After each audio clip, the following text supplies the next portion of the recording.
esta ocasión me gustaría hablar de las etapas del desarrollo cognitivo, según Jean Piaget. Esto es un tema bastante recurrente, de hecho estas teorías son uno de los pilares o propuestas, son uno de los pilares de la pedagogía. Pero quisiera meditar sobre esas etapas del desarrollo y los videojuegos, ¿ok? Se ha hablado bien, se ha hablado mal de los videojuegos, se dicen que no son buenos, se dicen que son buenos, que son dañinos, que no son dañinos, que son una adicción, que son un vicio. Entonces, no pude dejar de pensar o meditar sobre ese tema. Es decir, hemos trabajado siempre las etapas del desarrollo cognitivo, las conocemos, ya sea en el colegio, en la universidad, en los institutos, desde el área de la psicología, pero ¿qué relación tiene con los videojuegos? Esa es la pregunta que yo me hago. Ahora, antes de responder esa pregunta, primero conozcamos pues las 4 etapas. ¿Qué les parece? Muy bien, vamos entonces con la primera etapa, que es la sensorio-motora. ¿Correcto? Esa es la primera etapa. La etapa sensorio-motora se da entre los 0 a los 2 años. ¿Ok? Sí, cuando eres chiquitito, así es. Sensorio-motora de 0 a 2 años, el bebé se relaciona con los sentidos y la acción. ¿Correcto? Por eso se habla de sensorio, ¿no? Sensorio de sentidos, motora porque va a moverse en función a lo que los estímulos lo muevan. Ahora, cuando termina esta etapa, puede representar una realidad mental, es decir, de 0 a 2 años. Vale decir una cuestión también, ¿no? Obviamente, Jean Piaget planteó una cuestión muy marcada, pero con los progresos de la ciencia y las investigaciones, sabemos de que hay, digamos, procesos que no terminan de desarrollarse hasta después, o procesos que se desarrollan antes, o hay algunos matices también que hay que tener en cuenta, ¿correcto? Tampoco es tan rígido, no es que hay un día, una fecha, una hora, ¿no? Sino que hay una transición de un proceso a otro. Eso sí podría tenerlo en cuenta. Ahora, se desarrolla una conducta intencional para conseguir metas. Los resultados hacen que ciertos comportamientos sean conocidos como las reacciones circulares, ¿ok? Por ejemplo, primarios están en función de lo que rodea al niño, al cuerpo del niño. Está la cuestión secundaria, que viene a ser la manipulación de los objetos, y las terciarias, que viene a ser la exploración de efectos novedosos del mundo que los rodea. ¿Okay? 3 elementos. Ahora, pensemos en un celular y en una tablet, y el rápido contacto que tiene el niño de modo táctil. Entonces, probablemente algunos elementos propios del contacto con el celular, estoy pensando en los 2 años, ¿no? Obviamente de 0 a 1 años no tiene ese momento. Pero pensemos también en los videos. Pensemos en los videos, pensemos en lo que le colocamos en la televisión o en los videos que le colocamos en cualquier pantalla. Y la pregunta que quedaría en el aire es cómo desarrolla su mente en función de esto. ¿Lo favorece o no lo favorece? Se habla mucho de colocar música clásica, por ejemplo, ¿no? También habían algunos programas en algún momento, los recuerdo, mi hijo menor lo veía, era Veo Veo, ¿no? Que relacionaban, el niño observaba alguna manipulación de objetos y iba acompañado de música clásica, por ejemplo, ¿no? ¿Qué tan dañino, qué tan perjudicial o qué tan beneficioso pudo ser, ¿no? También tendríamos que tomar en cuenta el contexto y el entorno donde se rodea. Pero de hecho, si es una etapa sensorio-motora, es importantísimo, o será importantísimo, que el niño se desenvuelva en espacios donde pueda manipular objetos, ¿no? Y donde pueda relacionarse. Seguimos, vamos con la siguiente etapa, que vendría a ser la etapa preoperacional de los 2 a los 7 años. Muy bien, ahora, se le llama preoperacional porque es la cuestión previa ya a las operaciones concretas, ¿no? Vamos a verlo en un ratito. Ahora, ¿qué se desarrolla? El niño puede pensar en objetos, en hechos o en personas ausentes. Es decir, pasa del excesivo gobierno de lo sensorial para iniciar la etapa, digamos, del recuerdo, por así decirlo. Ahora, aquí desarrolla pues la capacidad para simbolizar gestos, palabras, números, imágenes. Atentos a esto, por favor, atentos a esto. Puede servirse también de palabras para comunicarse, utilizar números para contar objetos, expresarse por medio de dibujos y participar en juegos de fingimiento. Es decir, hay un proceso mayor, un proceso, digamos, mayúsculo respecto al primero. El lenguaje ya entró en este momento, ¿no? Y obviamente aquí la imagen es vital. creo que todos lo sabemos, la imagen es vital en este momento, el juego es vital. Entonces, la acumulación de imágenes que es un video será vital. Dígame, ¿podremos usar algunas aplicaciones de celulares de repente para que el niño pueda estimular su habilidad para la simbolización? De pronto sí.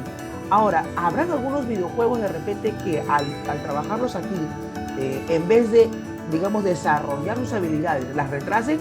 Es posible, ¿no? Es posible. Estaba pensando en esos juegos, por ejemplo, de moverse y disparar, moverse y disparar, moverse y disparar, y solo disparar, ¿no? Sin premio recompensa, o si hay recompensas. ¿De qué manera afecta este proceso, ¿no? ¿Cuánto tiempo están nuestros hijos o están los niños ligados al celular? Y en qué medida esto afecta esa etapa preoperacional. Es común, o está siendo muy recurrente, que el papá pues entregue el celular al niño para que no moleste, ¿no? Una cosa así. Ahora, pero en esta etapa se desarrolla el pensamiento representacional, los conceptos numéricos y las teorías intuitivas. Es decir, este es un momento clave porque aquí se va a desarrollar la base para lo que viene. Este momento, digamos, en el caso del Perú, digamos, 3 años a 7 años, pues es educación primaria. Y en este proceso de etapa preoperacional tenemos que desarrollar la base para los desarrollos lógicos posteriores. Ahora, aprender a expresar sus sentimientos, aprender a expresar sus emociones, aprender digamos, a ordenar en función de números, aprender a clasificar imágenes. Hay que decirlo, pues, ¿no? Si un niño está demasiado pegado a un celular, a una tablet, y es su forma de comunicarse, entonces, bueno, los emoticones van a ser un elemento para aprender a expresarse. Ahora, ¿qué pasa en el caso que, en medio de la pandemia, ¿no? Que ya van 2 años en el Perú, el niño ha visto mutilada su capacidad para desarrollarse con otros niños, ¿no? Y en qué medida la cuestión virtual lo está reemplazando? De repente estaríamos hablando de una forma de ver de modo muy distinto ya las etapas de desarrollo cognitivo en función de Piaget, obviamente pidiendo presión una pandemia, ¿no? Vamos con el siguiente. Etapa de operaciones concretas. Etapa de operaciones concretas aquí de 7 a 12 años. Ahora, debes saber, creo que más uno lo sabe, de 7 a 12 años es la etapa o es el público que observa más videos y juega más, ¿ok? Más videojuegos, digamos. Ahora, hablo de un porcentaje de niños, obviamente, si lo hacemos a escala mundial, vamos a ver que una diferencia entre el niño que vive en la urbe y el niño que vive en la zona urbana es distinto, en cuanto también a sus desarrollos de aprendizaje. El niño empieza a utilizar las operaciones mentales y la lógica para reflexionar sobre los hechos y los objetos del medio ambiente. El pensamiento es menos rígido y más flexible. Aquí sería una etapa interesante, por ejemplo, para aprender a jugar ajedrez, ¿no? Que implica un proceso de abstracción. Ahora, desarrollarlo también con tranquilidad y sin obsesión, ¿no? También es muy común que el niño, cuando aprende a jugar ajedrez, no entiende mucho lo que hay que hacer, y quizás la cuestión previa de repente son el juego de damas, que es un juego un poquito más sencillo. Hay 3 tipos de operaciones mentales. Uno, la seriación, la capacidad para ordenar objetos en secuencia lógica, ¿ok? Aquí, pues, bueno, lo sabemos desde el colegio, ¿no? Se usan bloques, se usan rompecabezas, esta forma de aprender. Hay un segundo momento que es la etapa de clasificación. Clasificar objetos de acuerdo a sus semejanzas y establecer relaciones de pertenencia entre los objetos y los grupos que están incluidos. Pueden ser clasificaciones simples o múltiples. Aquí yo creo que las herramientas interactivas, o que conocemos como multimedia, son súper vitales. La capacidad, digamos, visual para aprender a ordenar sería interesante. Sin embargo, depender mucho de ella haría que el estudiante se vuelva demasiado dependiente. ¿Y qué pasa cuando no tiene, pues, un televisor frente?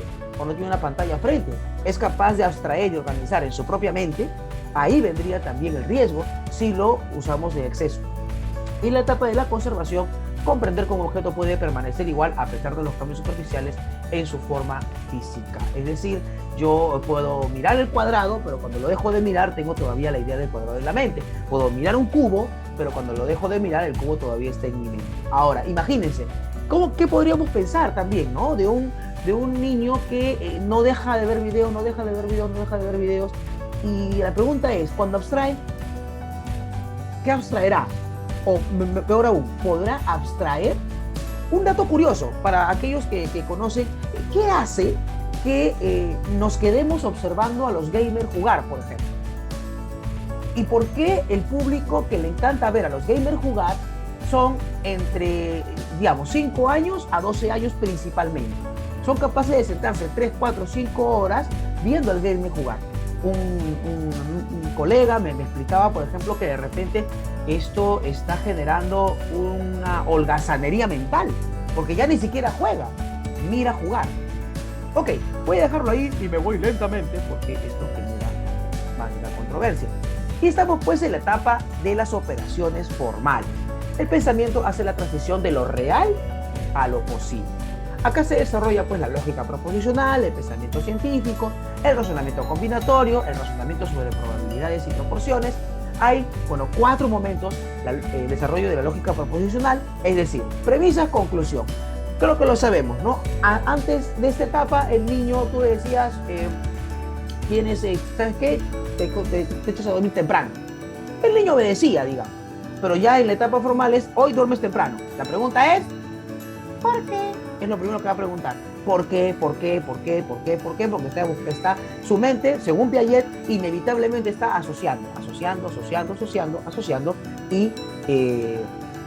y digamos buscando premisas, conclusiones, y obviamente en ese proceso hay que encauzarlo, porque hay obviamente elementos muy lógicos, digamos, a partir de las premisas, y elementos ilógicos, ¿no? Puedo también aquí también puedo construir falacias. Y aquí es una etapa muy importante porque tenemos que explicarle al estudiante que no necesariamente todas sus deducciones lógicas son verdaderas, por mucho que las haya construido él, ¿correcto? Porque estas obedecen a un universo de secuencias lógicas.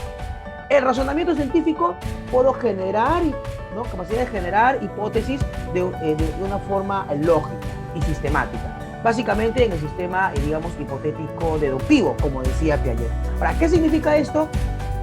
Que yo puedo construir una secuencia lógica de lo que quiero hacer, de lo que quiero decir. Digamos, también es una cuestión de desarrollo del pensamiento, es decir, ensayo, error. Voy a experimentar, voy a crear. Ahora, a veces nuestra generación, digamos, yo tengo 41 años, de la generación mía no estuvo pues tan ligada a la tecnología, pero este razonamiento científico, ¿cómo es en esta época? No teníamos antes acceso a la cantidad de información que hoy se tiene. Es decir, para poder hacer un trabajo de investigación, los que somos viejos se deben acordar, teníamos que regresar ¿a dónde? A la biblioteca, o teníamos que consultarle al profesor, teníamos nuestros libros en casa, entonces había un proceso de esfuerzo. Hoy esto ya no es así. Hoy el estudiante googlea lo que quiere aprender y la primera página que aparece, esa la lee, ¿correcto? Ahora, 3 o 4 memes también le refuerzan el aprendizaje, entre comillas, ¿no? 1 o 2 páginas más, listo, ya está mi investigación. Ahora, uno le pregunta, ¿pero en qué te basas? No, es que busqué. ¿Y dónde busqué? Bueno, ahí estamos, ¿no? Las primeras páginas que aparecen en internet. Entonces, ¿hay razonamiento científico? Bueno, hay una primera fase que se cumple, ¿no? La fase de la observación y de la indagación. El detalle es de que la indagación no es profunda. Ahí viene el punto, de repente, ¿no? Motivar a nuestros estudiantes a que indaguen, por supuesto, que no tengan ningún problema en buscar en internet, pero que también aprendan a sospechar, que es parte también del proceso de investigación. Es decir, ¿de dónde viene la información que extraje? La información tiene un sustento, no tiene un sustento. Aquí pues el estudiante le encantan las teorías conspiranoicas, las teorías sobre que todos son reptiles, o no sé, una serie de teorías que aparecen una y otra vez en diferentes partes, y obviamente pues ahí reforzamos la lógica proposicional. Yo como profesor de secundaria considero ahí pues que la lógica proposicional hay que reforzarla mucho para que no se crea todo lo que está en internet, ¿correcto? Ahora, obviamente el estudiante escoge lo que quiere creer, tampoco es de que sea ingenuo en cierto sentido. Razonamiento combinatorio, capacidad de pensar en causas múltiples sobre un hecho o acontecimiento. Entonces, posibilidades. ¿Se haya adoptado? Es una pregunta que hace todo adolescente, ¿correcto? Y obviamente va a desarrollar una maquinaria de respuestas. Y obviamente hay que decirle la verdad en caso sea adoptado o no sea adoptado, ¿no? Con una construcción lógica, porque eso es lo que quiere el estudiante, una respuesta lógica a todo. Obviamente hay cosas que se pueden responder lógicamente y hay otras que por la emergencia no se pueden, o las sabrá en su momento. y el razonamiento sobre probabilidades y proporciones. Representa mentalmente mayores opciones dada su capacidad de abstracción. ¿Correcto? Entonces, estaba pensando en algunos jueguitos, por ejemplo, como el Among Us. Es interesantísimo porque desarrolla todo el pensamiento lógico proposicional, todo el pensamiento deductivo. Estaba pensando también en los juegos de estrategia. Los juegos de estrategia que implican pensar en qué va a ser el rival, por ejemplo. Yo, en lo personal, soy muy aficionado a los juegos de estrategia porque implica varios momentos, digamos, ¿no? Puedo trabajar la lógica proposicional, por supuesto. Puedo construir mentalmente una secuencia de lo que quiero decir. Por ejemplo, en Among Us, ¿no? Eso se da bastante. O en estos jueguitos de Roblox también, donde se debe identificar al asesino y aparecen una serie de frases y con esas frases uno va deduciendo. Ahora, en el caso del razonamiento científico, la capacidad de exploración. Hay juegos que nos pueden llevar a investigar, por ejemplo, ¿no? Nos puede llevar a investigar cuál es la diferencia. Estaba pensando en World of Warships o Battle of Warships. Hay juegos que nos pueden llevar a investigar las ventajas, cuál es la diferencia entre un destructor, un crucero, un acorazado y un portaaviones. ¿Qué pasó en la Segunda Guerra Mundial? Entonces, hay un elemento positivo, creo yo, de los videojuegos. De hecho que lo hay.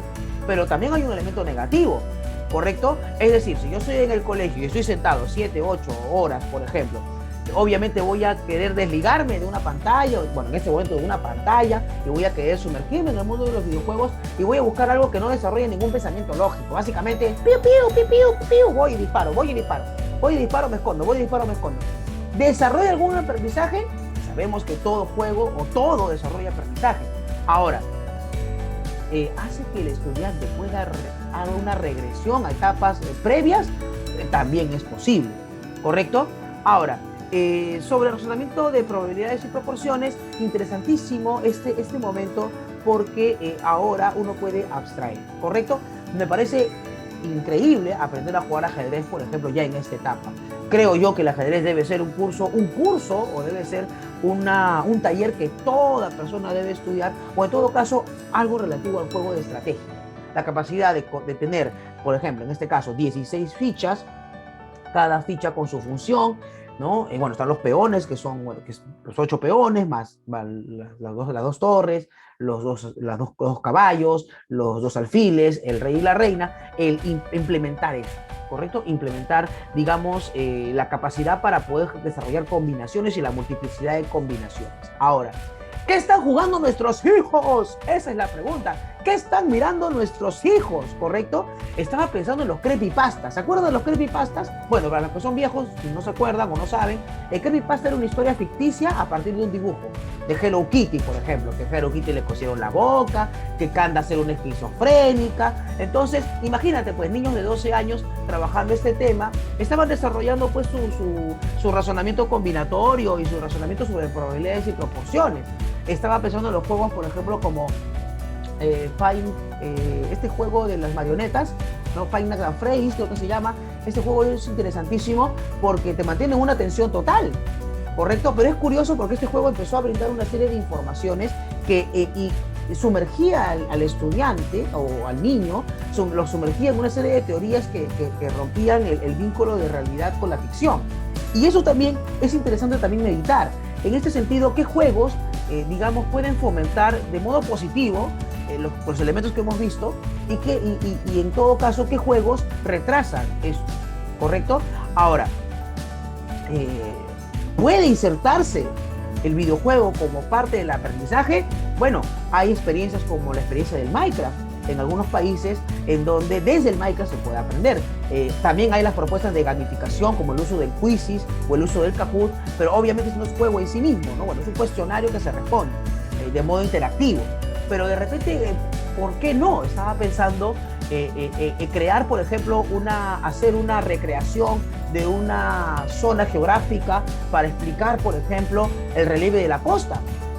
Y que en Roblox, por ejemplo, que el niño agarre, cree su avatar y entre con su avatar y vea a través de una recreación, por ejemplo, lo que es un cabo, lo que es una punta, lo que es una península, se puede hacer.